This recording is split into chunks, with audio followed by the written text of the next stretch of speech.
Assalamu alaikum. Jara keenya baatii kana keessa makiinaani danuutu bade.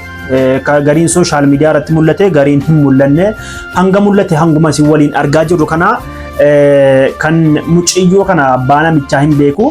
Kan inni dhaabbate kaafeesitti naan isiin akkuma bijaamaa ittiin bulteen subii dhuftee inni dhufteetuma inni kaaffee seenaan makiinaa si kaafatteetuma deemte hin baane haqa namaa fuudhanii bakki itti bahanu hin jiru hin qabamte.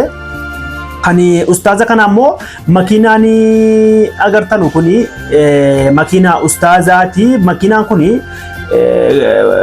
harka qalleeyyii miskiinota hedduu gargaara fe'uusa ta'u, maallaqa ittiin gargaarsa waan gargaarsaa geessuusa ta'u. Makiinaa kana baay'ee akka namni tokko irraa bareesaa jirutti baay'ee nama miskiina ittiin gargaaramaa hin beektan egaa ustaaza kana. Isaan dhaabbatanii kaaffees tol seennaan jalmaa fudhatanii deemanii isaan kun.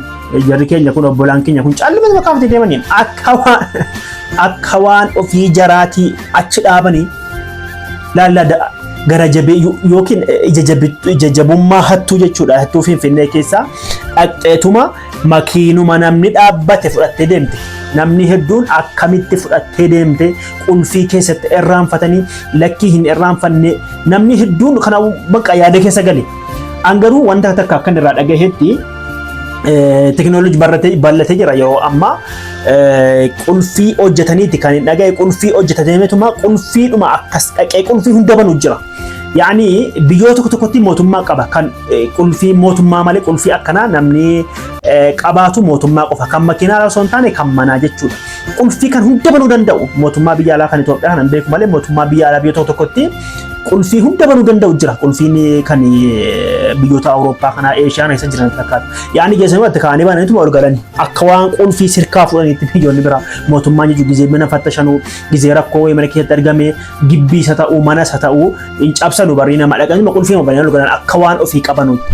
Akkas Itoophiyaan amma immoo akka waan bitti wajjin bitti akka waan qulfii koppii fudhatteetti akka waan inni tokko kennee fi deemee makiinuma jalaa fudhattee deemte. Teknoolojii akkanaa guddate. Ijoolleen keenya kan Finfinnee jiraatanu makiinaa keessan egaa iddoo eegumsa qabu.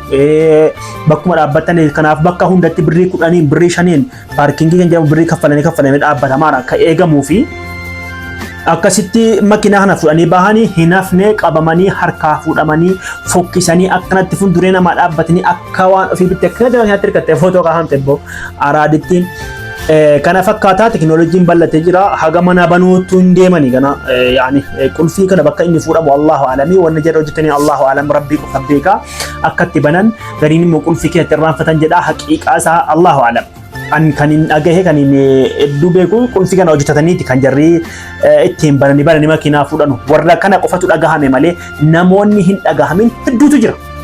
Kanaafuu rabbi nu haa eegu hattuun ammallee hin bayin isiniin jedha. Salaamu alaikum.